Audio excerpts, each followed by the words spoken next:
Welcome to Moments with Marianne. Allow me to interrupt your train of thought with something that may be one of the most interesting things you hear today.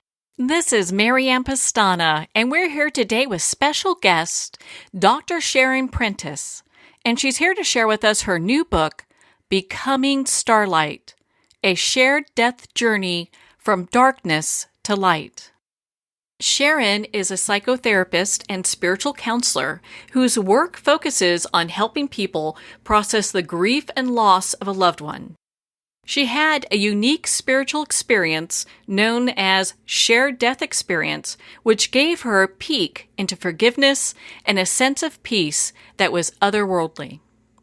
So let's welcome to the show, Dr. Sharon Prentice.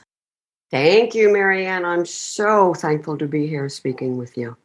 Oh my goodness, what an honor it is to have you here and to talk about this book.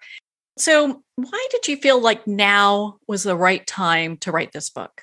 Oh my goodness, it was one of those things where I had to be pushed, literally. I had to be pushed into writing this because it was such a vulnerable journey for me, a long, vulnerable journey, a lot of heartache, a lot of grief, a lot of selfishness, a lot of all those things that people don't want to share with the world. And when you put these, walls around you to protect you, it's hard to let them down. But a couple of things happen. The universe just comes in and kicks you in the butt. Wayne Dyer, for one, a mentor of mine, says, you have got to write this book. You've got to write this story. And that on top of my patients. I deal a lot with terminally ill patients and their families. And there's always a moment in their journey, their death journey, where I am asked, should I be afraid? And that is the moment when I say to them, let me tell you my story. And so what happened was all of them would say to me, please write this down. Because when we're not with you, we want to be able to go back and read it and remember it and feel it all over again. So actually, those two things were the impetus for me finally saying, okay. I'll be vulnerable enough to do this. And Wayne said to me, write the story. Don't leave anything out. Write the story. So that's what I did. Well, you did a beautiful job on that. My goodness, it was very heartbreaking because you went through two very traumatic losses that I think a lot of people would never recover from. Oh, boy. Responding to that, number one, that's very true. A lot of people don't recover. I owed my recovery really to two things. First loss was my daughter. She was born right after, she died right after she was born. And what saved my life, literally, was my dad. My dad was my absolute rock, and he just pushed the world out of the way. And he stayed inside the walls with me that I put up to protect myself. If it hadn't been for my father, I would have probably just laid down and died myself because that's what I wanted to do. And for 9 years, I kind of lived that way because I was also dealing with my husband's illness. And when he died, that's what this book is about. It was that experience that set me back on the path to living. For a lot of people, they would get to that and go, gosh, okay, they'd be so immersed in grief and sorrow, it would be just impossible to get out. How did you move beyond that? It was the experience with my husband when he died. And what's really funny is that I didn't do anything to move me beyond that grief. It was the experience. It was the shared death experience that I had when he died. This was an experience given to me.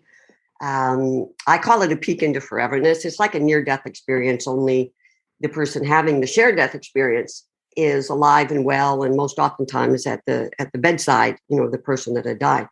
But being shown everything that I was shown when he died, all of that momentary grief of his death that and the anger and the rage and the control issues and all of that stuff was just taken away from me, because showing me, this is going to sound very strange, showing me that he still existed made it fine. It made it okay that he wasn't going to be physically there with me. That was the initial enabler, if I want to use that word, to get me past wanting to just, dig my own grave and crawl into it. It's interesting how belief systems can kind of fuel some of that disconnect. Right. And is that what you experienced as well? Here's a funny thing about belief systems. I was raised Southern Baptist. This is what gets people really mad at me. I was raised Southern Baptist, church Wednesday night, Sunday nights, the whole thing. And I always was told, do the right thing, be a good little girl, don't swear, don't do this. You know the routine and the dogma. And I always lived by that. But then when my daughter was born and she lay on my chest dying, and I reached out to this God that I had been taught loved me. Okay, this God that was there with me all the time, that was going to take care of me, and nothing bad was going to happen because I followed all the rules. And when she died, I realized that God that I had been told about did not exist. And if I'm using he because it's easy to talk about, if he did exist, then he had to be the most evil, just rotten entity in the entire universe to take the life of a child. So I spent the next 9 years after her death, and then watching my husband go through what he was going through, absolutely hating anything to do with organized religion or God or anything that even smacked of any type of spiritual reasoning. It was me against death, me against whatever God entity there was. And I fought it like you wouldn't believe. So the fact that I was given this spiritual experience when my husband died, I went into that with absolutely no faith or spirituality in anything. So being given this was a very strange phenomenon. A lot of times you hear people that say, well, I don't know if I'm going to go to heaven because Right. I haven't done everything right this lifetime, and they develop such great fear. Yeah. What are your thoughts around that? Actually, I think that's I'm not going to say silly, okay, because that's what organized religion does to people. It did it to me. But what I found in that shared death experience was nothing at all like what organized religion had been teaching me my whole life, that there's this place called heaven and this place called hell, and that if you do everything right, you are assured that you are going to be in heaven, okay, on this particular street in this particular mansion, with all the diamonds and the pearls and all that good stuff, or you're going to burn in hell for eternity. That is nothing like what I found. It was the total opposite. In the book, when I describe where I went, I don't call it heaven. I call it that place, because I didn't really have a name for it. I just knew I'd been there before. I called it home. I said it felt like I knew exactly where I was. I had been there before. And that place was nothing but love. I know that sounds so trite. And so you hear people all the time talking about, oh, it's all love. There was nothing there except total compassion and love and understanding and the magnificence of all of that. I've never been able to find a word for that. When I talked to Raymond Moody about it, that's one of the things that he said that he understands totally, is that some things are so beyond human language, and to try and give it a word, to try and give it a location, diminishes the entire thing, because our human existence here, we can't do it, because it exists beyond our wildest imaginings, probably not our wildest dreams. So the dogma that you get from organized religion, as I call it, I think that does such harm because it really misses the mark of what this world is all about, what we're all about. Yeah. How really things work, maybe work Yeah. on the other side. It's interesting. I would think that people that have a belief, system in church and God, which is, everyone's belief system's their belief system, they Right. probably experience that on the other side, as far as because it's all according to what they're believing. Some people actually say that. I'm not so sure about that because I've been with so many people as they've laid dying. And, there are people confuse the moment of death with the process of dying. And during that process, so many things happen that can be vocalized. Lisa Smart has a book out called Words at the Threshold, which is an amazing, amazing book where she got very interested in that process of dying and the things that people were saying, the things that people were seeing during that process. And she started actually writing it down. And what she was finding is that so many of the things that the people believed in here, the downloads and the documents and the dogma and all of that they were given their whole lives, it changes during that process. So sometimes I really honestly wonder, especially with me going through what I went through, I wonder when you actually reach that point in your survival, because that's what it is. We survive this death. We survive this. To me, it's like birth backwards. Okay. Death is just birth backwards. And when we get to where we're going, it's like, oh, I knew this. Why did I forget this? And the truth of our existence here as spiritual beings. That is what comes through. I read this quote the other day. It was by, I can't remember his name, Marcus Aurelius, I think. Then he says that we are little spirits carrying around a human corpse. Isn't that great?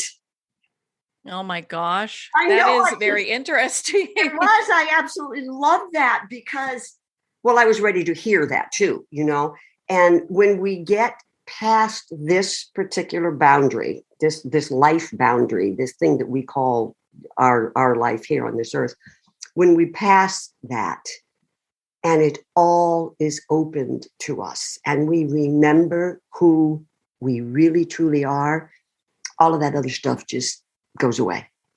And it's such a limiting time here. It really is. So I just wonder, I really do. I wonder what people find for themselves on the other side when they have been so entrenched, in the dogma that they get from their particular religious, boundaries. I just call them boundaries because that's what they are.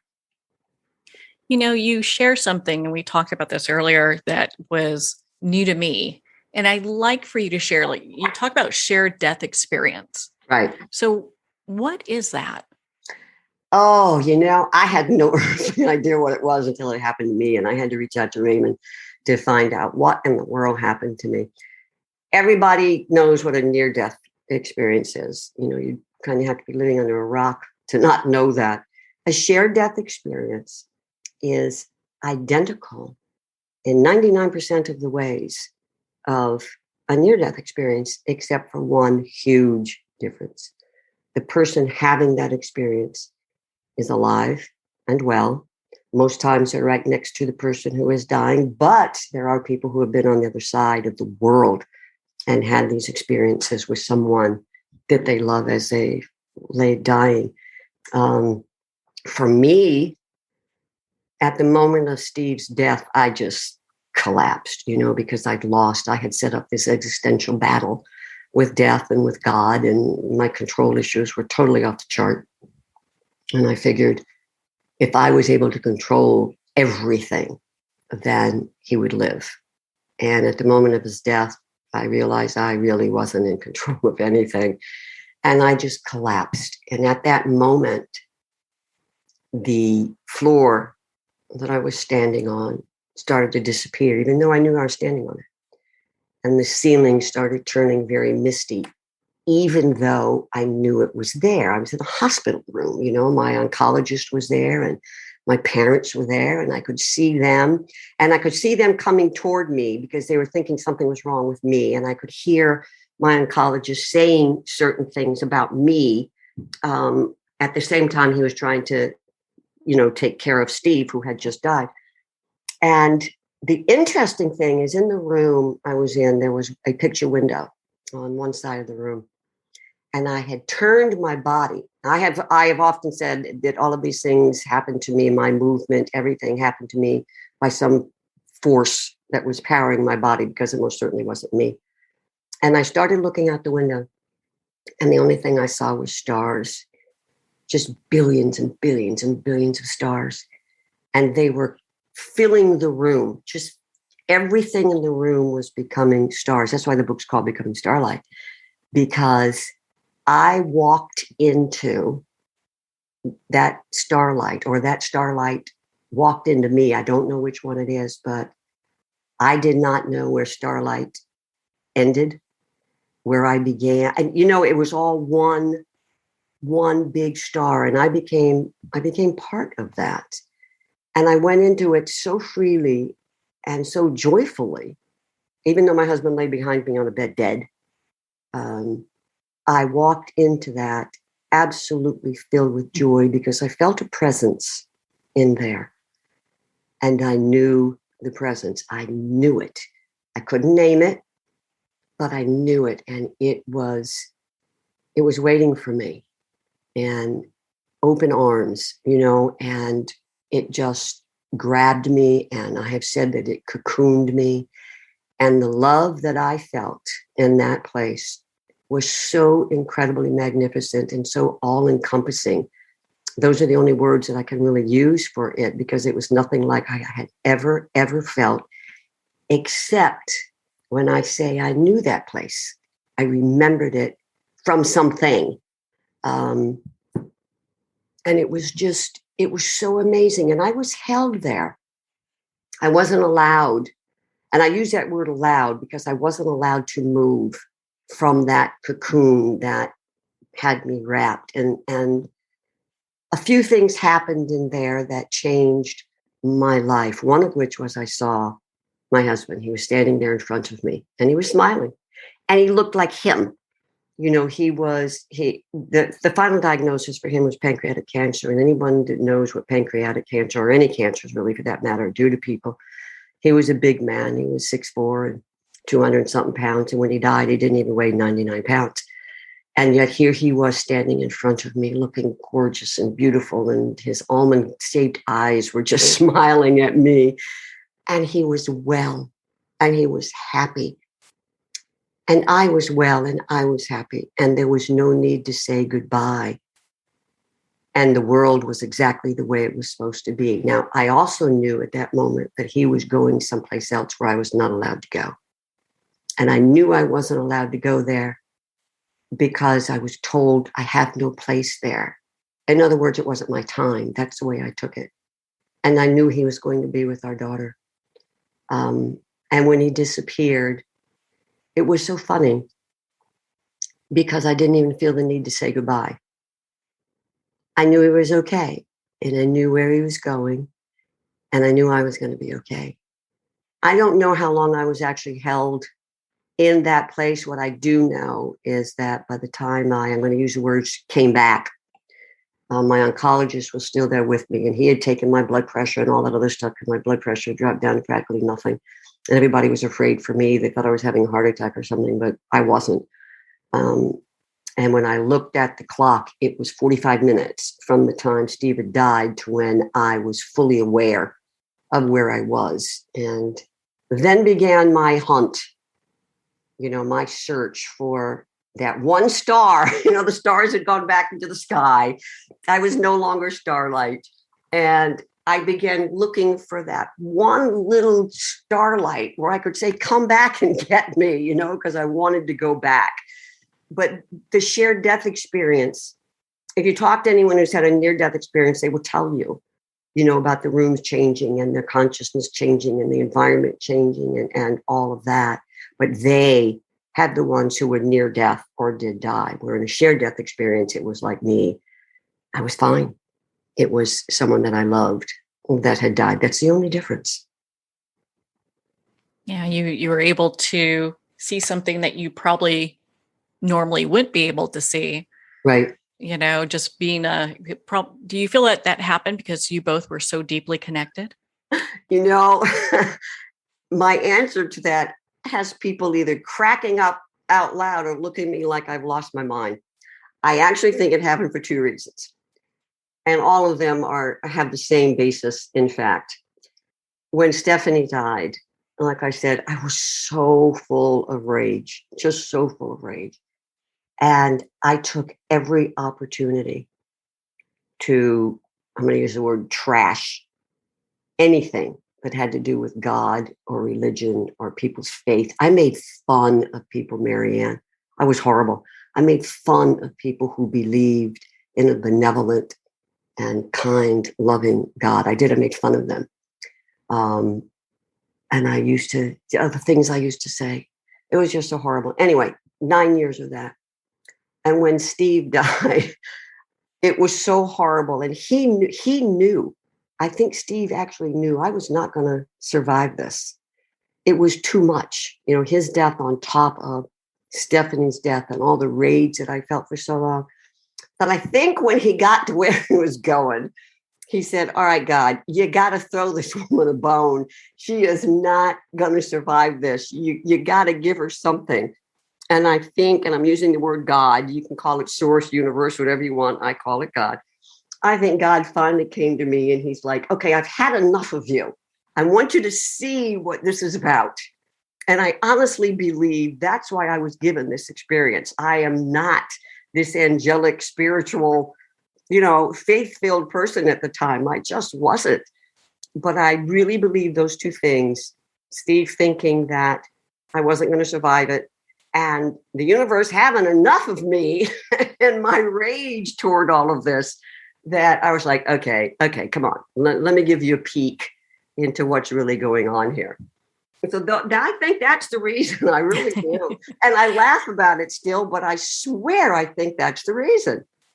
Well, I'll go with you on that because I think a lot of people in that situation would feel the same way. They kind of like, oh, I'm so angry. This is happening. Forget it. And to have this experience really makes a massive shift. It did. Oh my gosh. So how did the shift work for you afterwards? I mean, there's so much that's happening. How did you view life after all this? This is going to sound, this got me in trouble with my in-laws. It really did. The day after my husband died, now remember, we're talking Southern Baptist. The day after my husband died, you know what I was doing? I went out bike riding. I had a little boy. I didn't want him going through everything that I knew the family was planning. And I took him bike riding. I told my parents, take care of what needs taken care of, that Steve was okay. I knew he was fine. I knew where he was. And I was not about to put my little boy through what I knew the church and the rest of the family was going to put him through. I saw my life and I saw my son's life through a totally different lens. It was a knowing. People ask me now, do you believe in God? And I say, no. You know why? Because I know him. There's a difference between thinking something, believing something, and knowing something.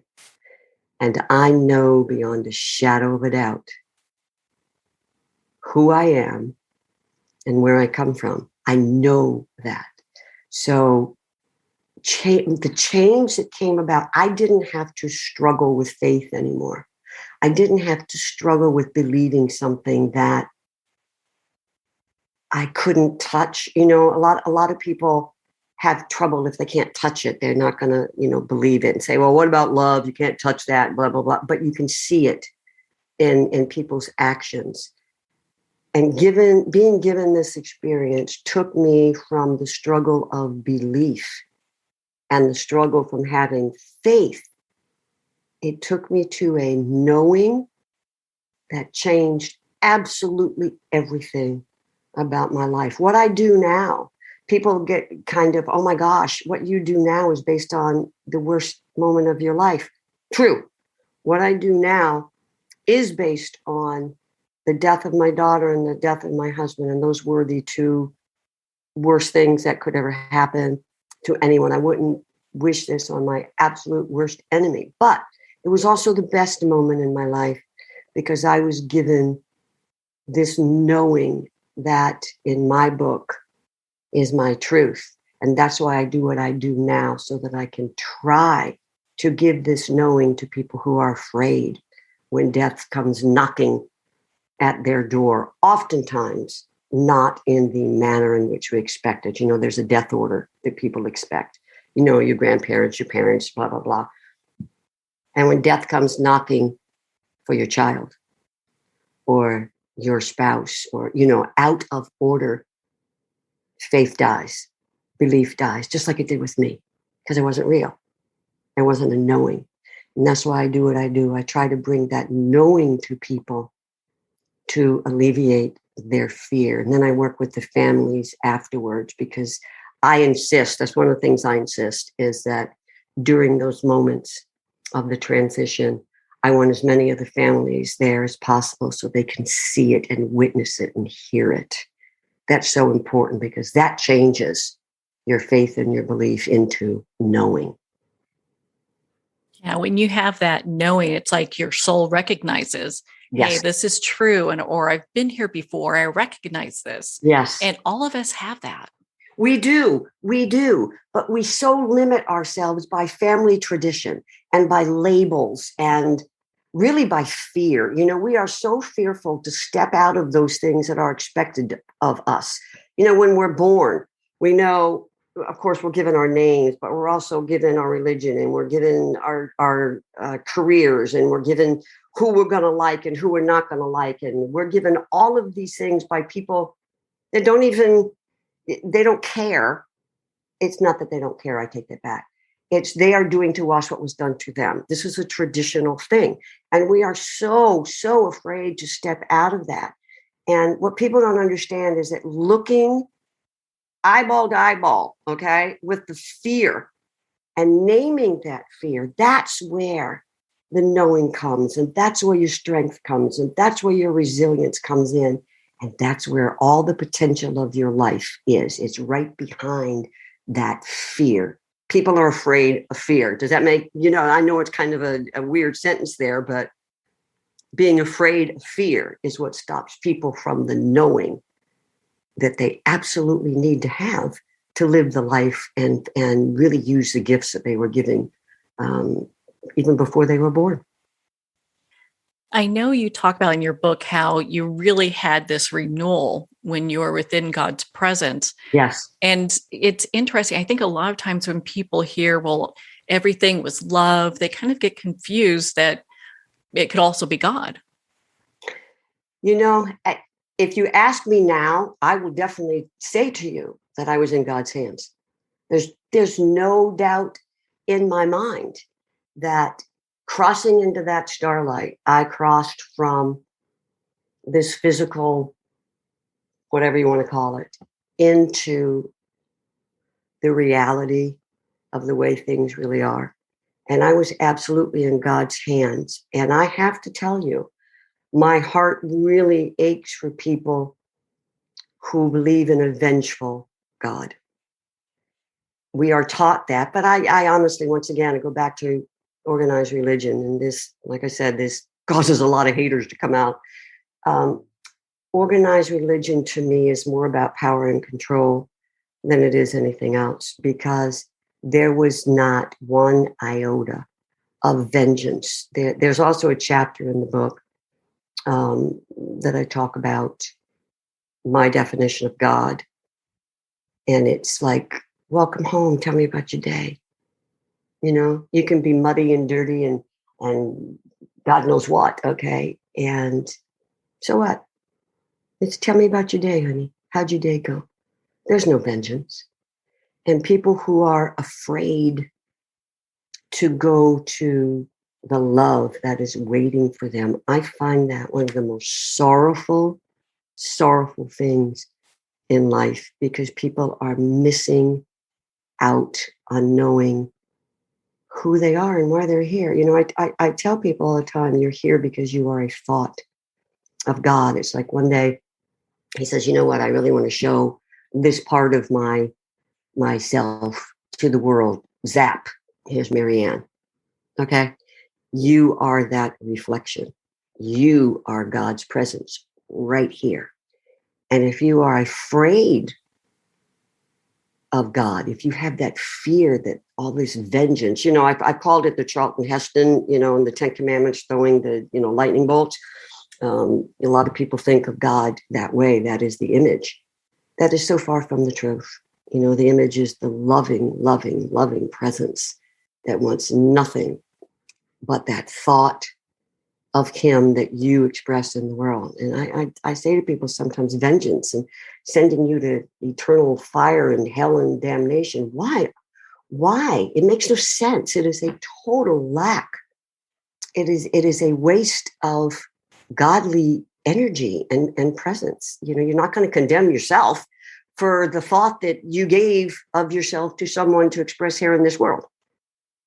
The insights that you have, I mean, I know you do hospice work. How has that affected your work?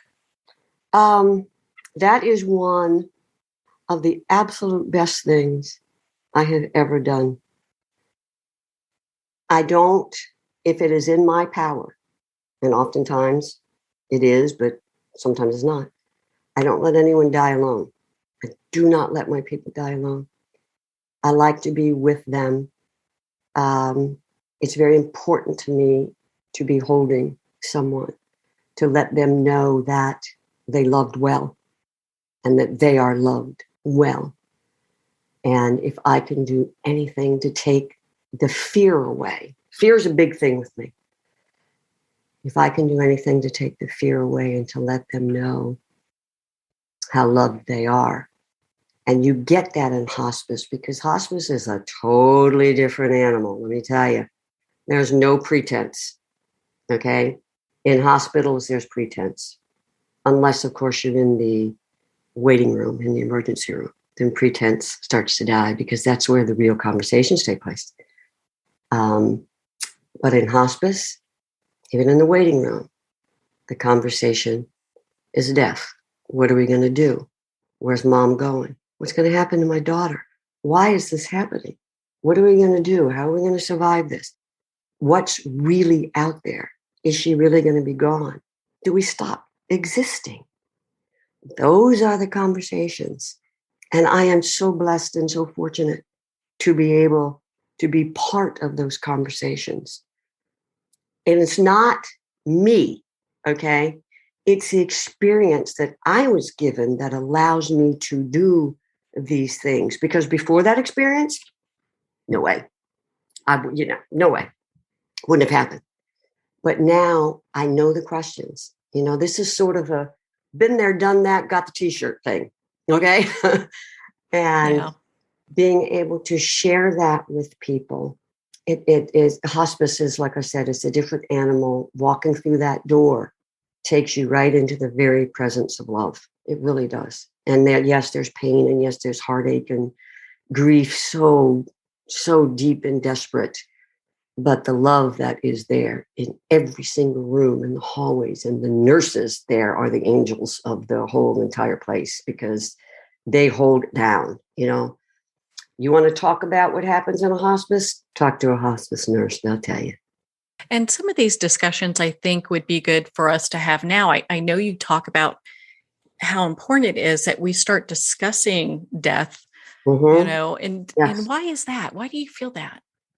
Because we don't talk about it. Our society, especially, we don't talk about it. We're afraid of it. No one wants to think that they're mortal. No one. You know, I remember that moment like it was yesterday. I thought when Stephanie died that I knew what I needed to know. Okay. I really did. I thought I knew about death.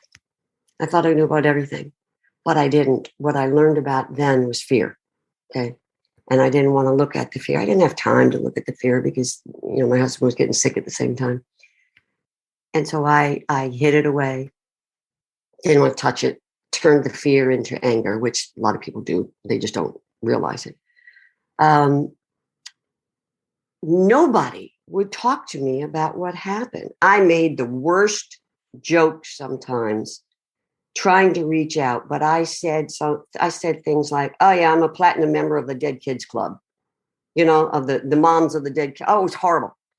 Trying to get some type of a reaction. Nothing. No one wanted to talk to me about it because not only was a death out of order, but the fear, especially from other parents, okay, the fear that could happen to their child. Nobody even wanted to be around me. And it wasn't because I had turned into this rageful person. It was because I reminded them that these things are possible. So you lose all kinds of people in your life, okay, because we don't talk about death. And then while Steve was dying, you get you got this. It's going to be okay. The doctors are going to take care of it. Everything's going to be fine. And, there's a big difference between prolonging life and prolonging death. Our conversations in this society are all about prolonging life because we don't want to admit our mortality. When that moment comes, when you realize, and mine came sitting in the oncologist's office when he was talking to us about Steve's impending death.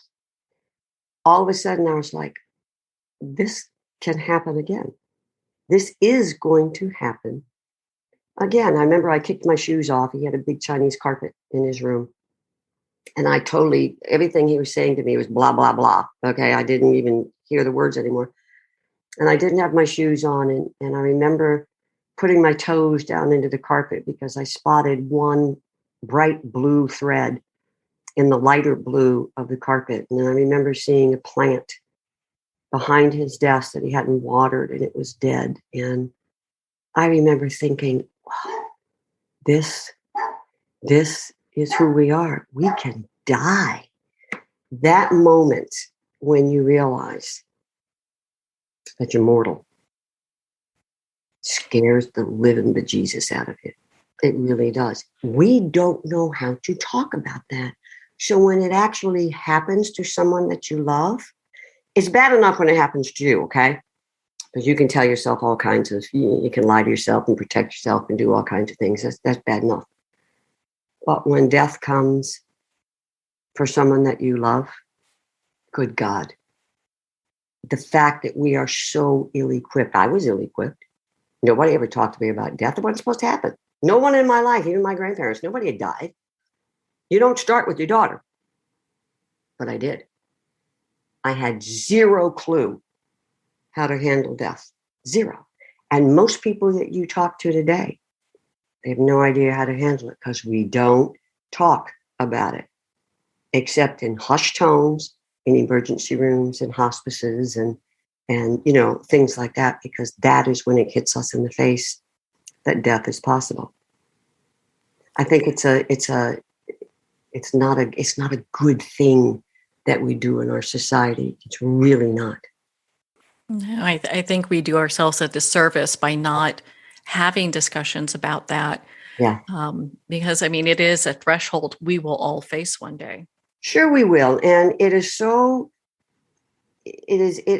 surrounded by, once again, that word fear. It's so surrounded and it's darkened, it's this fear factor that we don't want to look into because it's like, oh my God, I didn't do this. I didn't do that. I'm going to go to hell. I wasn't good enough. Am I going to totally not exist anymore? Am I just going to disappear? What's going to, how does this happen? All of these questions that nobody wants to look at, because the only thing most people have to go back to, thank God that is changing, but one of the things that most people have to go back to is what they learned sitting in a pew, listening to some minister talking about death and heaven and hell. And it's scary. Thank God that's starting to change. But as long as it is shrouded in shadow and we are afraid to look at it. No one wants to talk about death every day. Nobody. Okay. It's scary and it's painful and it's full of all of those questions that there aren't any answers to. But I think a basic understanding of who we really are on this earth. That's why I like that quote so much. Little spiritual things carrying around a human corpse. I read that and I'm like, oh my God, that is so cool. It's if people really just think about this, Marianne. If people understood what they meant, think about how their lives would change. Think about how the world would change. So much hatred and anger and stuff would just disappear. I really believe that. I think that we would look at the world in such a different way, Yeah. have such a different perception of it. Yeah. But I know when people are deep in their grief, Yeah. it's really tough. And I know you talk about how finding a way to gratitude, how important that is. That is, one of the hardest things for me. I can't. And a lot of the people I've talked to have had the near-death experience. You want to stay in that place. We're not meant to stay in that place. We're human. We are just as divine as we are human, but our humanity has to lead the way sometimes when you're on this earth, okay, just to survive. And so we're not meant to live in that state of magnificence. And so we kind of lose it, And so when the grief and all of those things hit you, it's very easy to fall back and start asking those questions again. And for me, switching from, wow, losing a daughter, losing a husband, oh my God, how horrible. Switching from that, just the gratitude that they spent their lives with me. I thought about that with Stephanie. Gary Zukav, who I absolutely love, made a statement one time that he said, just think about this. That beautiful little soul, for the hour she was here, she chose you to spend that hour with. She chose you to be her mom, her soul, her physical being, everything about her, of all of the souls in the universe. She chose to spend her short time with me. Good God. When I think about it that way, it just makes my heart just jump. I mean, it really does, even to this day. When I think about that, the amount of love that she gave me in that short period of time, she chose me. How can I negate that by being angry and rageful and hateful? That denies her existence. That denies her entire existence. But my being able to switch that to feeling just the love that she gave me and the gratitude that she chose me, that still just leaves me absolutely speechless, just speechless. And I try to do that with everything in my life. My son is grown now and I have grandchildren and I look at them and just what I feel for them. Such love and such gratitude for the life that I have been given. And I can't help but wonder, would I be able to feel all the things that I feel now if these terrible, terrible events had not happened to me? To say that their deaths were the reason for my being able to feel this way, I've never been able to get to that, okay? But is that a possibility? That I needed some major waking up because I wasn't listening to the whispers? I don't know. The soul wounds, the fractures, I call them soul fractures that people have all through their life. Those are the things. Those are the things that are important. And those are the things that you need to share with people. And those are the things that wake you up to who you really are and what you should be putting out into this universe. I don't necessarily say all things happen for a reason, but I don't say that's not true either. I struggle with that all the time. Well, I can understand. I mean, it's very much a process. Oh yeah. It's not like, oh, I've arrived. Okay, we're good. Let's go. Yeah, It's no. just Mm-mm. a process. And I think it's encouraging for people to hear that, because you often hear people say, oh, that person's passed. It's been a couple weeks. They should be fine. Oh gosh. It drives Or me a nuts. couple months, or it's been a year, No. Yeah, it's all these expectations that Yeah. don't even fit anything. Grief journeys are one of those things that I tell people to take all the time you need. I don't care if it takes you a week. I don't care if it takes you 30 years. Take all the time you need. I never tell people to look for closure, ever. Closure is one of those, I believe, one of those psychological myths, because when you say closure, you are talking about something that is a implied consent. Okay. It is a real, okay, I'm over this. There are some things people never get over. I talk about incorporating that grief, making it part of you, growing with it. Story I tell, I don't know if we have time for this, but there's a story I tell about a tree in Harper's Ferry. This is actually true. I have a picture of that tree. Long, long, long, long time ago, there was a flood, like 100 and something years ago. There was this flood in Harper's Ferry, took down everything. I mean, the trees, the hills, the houses, everything. And there was one tree there, just a couple years old, pretty big tree. And it was right next to this orphanage that was made out of stone and brick. And, well, the orphanage got destroyed, and this huge, huge piece of mortared stone brick fell down onto this tree. Everybody thought the tree was going to die. They actually were going to cut it down, but they had so much other work to do that they left the tree alone. That tree is still standing today, 100 years later. I've got a picture of it. What happened was the stone is still in that tree. Massive stone is still in that tree. But the tree survived by encompassing, just surrounding and encompassing that stone, made it part of itself. And it grew and grew and grew. And it is one of the most gorgeous trees. My brother-in-law was a ranger at Harper's Ferry, and he would tell the story, and he would take people to see this tree. And this is what I tell people. You have to be able to take these horrible, horrible, soul-shattering moments. You can't try and get rid of them. Why would I want to bring closure to two of the most important people in my life? Why would I want to close that moment out? Why would I want to close that love and that grief and that all of those feelings? I don't want to close them out. I want to incorporate them into my very soul and make them part of me, because that is how I became who I am today. That's what I tell people.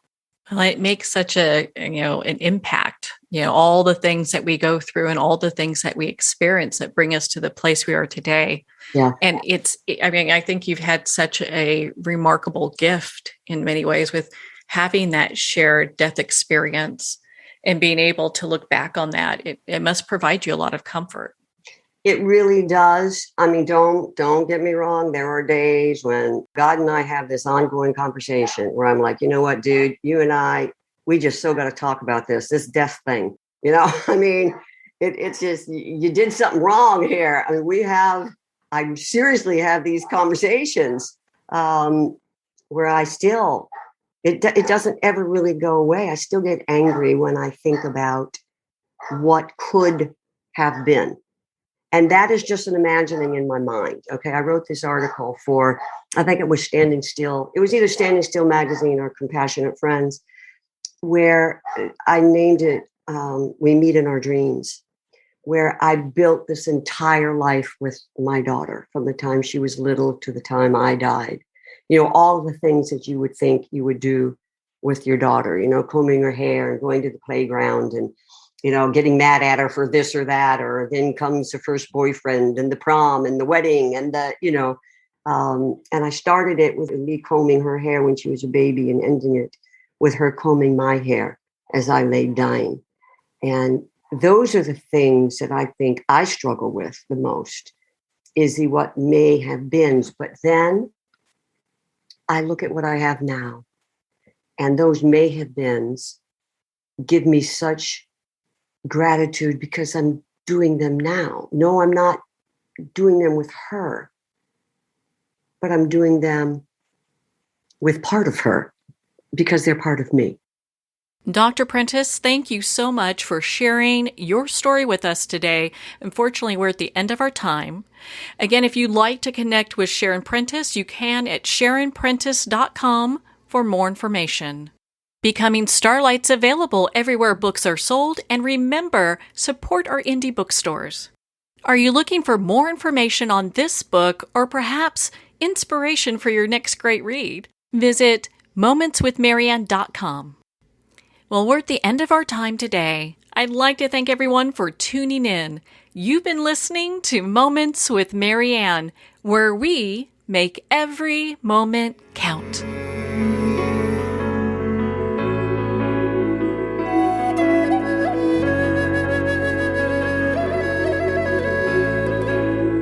In a single moment, your life can change. Moments with Marianne is a transformative hour that covers an endless array of topics with the best of the best. Her guests are leaders in their fields, ranging from inspirational authors, top industry leaders, and business and spiritual entrepreneurs. Each guest is gifted and a true visionary, a recognized leader in her own work, and while teaching others to develop, refocus, and grow, Marianne will bring the best guest and sometimes a special surprise. Don't miss this. You never know just which moment will change your life forever. Make sure to tune in and visit momentswithmarianne.com for more information.